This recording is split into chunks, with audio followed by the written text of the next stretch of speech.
مرد نہ ہونے سے ہمیں اصل مسئلہ ہے۔ ایسی لڑکی جو مردوں کی طرح رہتی ہو، اسے دیکھ کے ہمیں کچھ بھی مسئلہ نہیں ہوتا۔ ماہی منڈا، ٹام بوائے، رف ٹف یا کچھ بھی کہہ کر ہم اس کے بارے میں بات کرتے ہیں اور کہانی آئی گئی ہو جاتی ہے۔ بچپن میں 1 روپے کے اندر 16 آنے ہوا کرتے تھے، آدھا روپیہ مطلب 98 اور چوتھائی روپے کی 54 ہوا کرتی تھی۔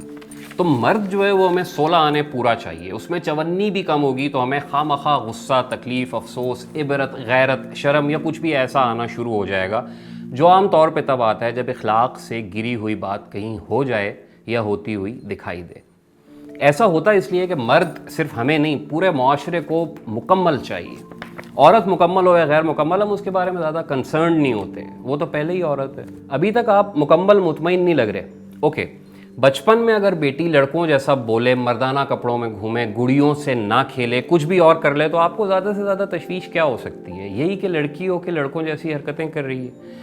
آپ کو اس میں کوئی اس طرح کی شرم محسوس ہوتی ہے کہ ہماری اولاد مکمل نہیں ہے؟ بیٹا ہو اگر آپ کا اور وہ 7-8 سال کی عمر میں نیل پالش لگائے، لمبے بال رکھنا چاہے، میک اپ میں دلچسپی لے، ماں جیسے کپڑے پہننے کی خواہش کرے، ڈانس میں عورتوں جیسے سٹیپس ہوں، تب کیا کریں گے آپ؟ اس کی پھینٹی لگتی ہے، اسے ڈاکٹر کے پاس لے جایا جاتا ہے، پیروں فقیروں کے وزٹ شروع ہو جاتے ہیں، یا اسے بند کر دیا جاتا ہے۔ بڑا ہو کر بھی سیدھا نہ ہو تو اسے مار مار کے بالکل مار دیتے ہیں یا آگ کر دیا جاتا ہے۔ کوئی درمیانہ راستہ کبھی سنا آپ نے کسی نے نکالا ہو؟ کوئی راستہ نکلتا بھی ہے تو اولاد اور ماں باپ کی خاموش مفاہمت یا جبری اتفاق کے علاوہ کچھ نہیں ہوتا۔ تو یہ سوچیں بس کہ مرد کون نہیں رہنا چاہتا؟ معاشرے کی سب سے غالب کلاس جس نے پوری دنیا کا سسٹم بنایا ہے، پورا خاندانی نظام جس کے گرد گھومتا ہے، وہ آخر کیوں اپنی پریویلیجڈ پوزیشن چھوڑ کے عورت جیسا ہونا چاہتا ہے؟ کچھ تو ہے یا نہیں؟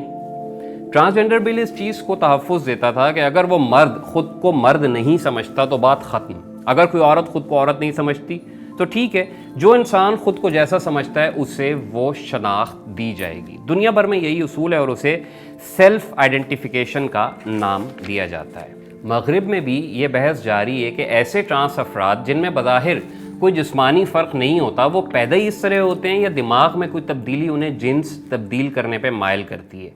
ابھی تک کی سادہ ترین تعریف کے مطابق ٹرانس لوگوں کے دماغ میں قدرت کی طرف سے دیے گئے جسم اور اپنی جنسی شناخت کے تصور پر اتفاق نہیں ہو پاتا۔ اس میں سے میڈیکل ثبوت نکال کے کیا کرنا ہے؟ 2017 کی مردم شماری کے مطابق پاکستان میں 10,400 لوگ ٹرانسجنڈر تھے۔ 2018 میں ایکس کارڈ کی آپشن کے بعد اب تک یہ تعداد 30,000 تک پہنچی ہے۔ آپ کے خیال میں ایکس کارڈ بنوا کے ٹرانسجنڈر لوگوں کی موجیں لگ گئی ہوں گی؟ یقین کریں انہیں صرف شناخت ملتی ہے، قانونی، باقی سب چھٹی۔ طے شدہ بات ہے کہ پاکستانی قانون میں جنسی شناخت کے بغیر اولاد کا وراثت میں حصہ نہیں ہوتا۔ ایکس کارڈ کے بعد اب مسئلہ یہ ہو گیا ہے کہ خواجہ سرا اگر ایکس کارڈ بناتا ہے تو وہ فیملی ٹری سے نکل جائے گا، اس کے شجرے میں خاندان نمبر نہیں لکھا جائے گا۔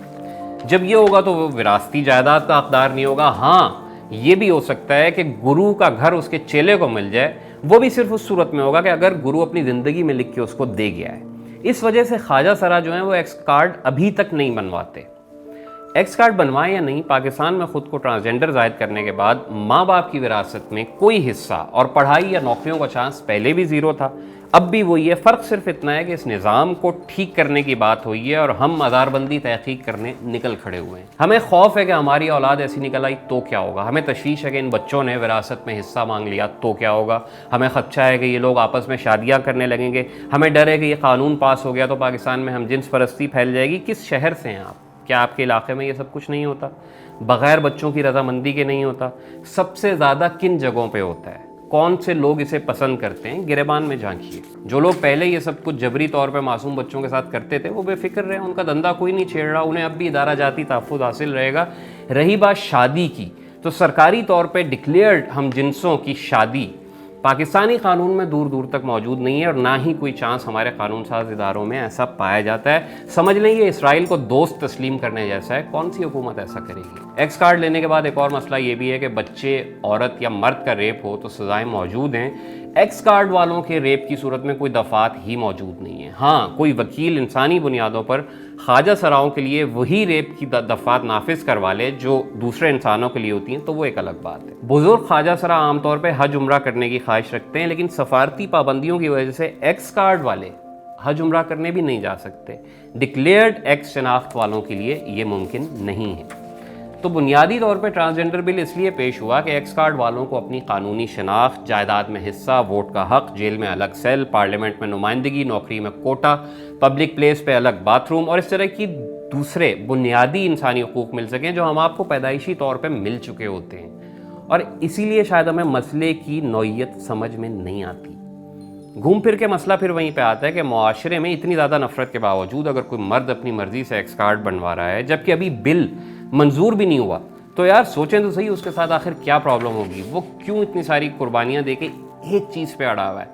اس کے سارے انسانی حقوق ایک شناخت کے بعد ہوا میں اڑ جاتے ہیں، لیکن وہ کہتا ہے کہ نہیں میں جو کچھ ہوں بس مجھے اتنا مان لو. ٹرانسجینڈرز کا بنیادی مسئلہ ان کی شناخت ہے. مطلب یہ کہ وہ جس ملک میں پیدا ہوئے وہ انہیں ان کی اسی حیثیت میں تسلیم کر لے. شاید ہم دونوں کا ایک ہی مسئلہ ہے، مرد نہ ہونے کا مسئلہ.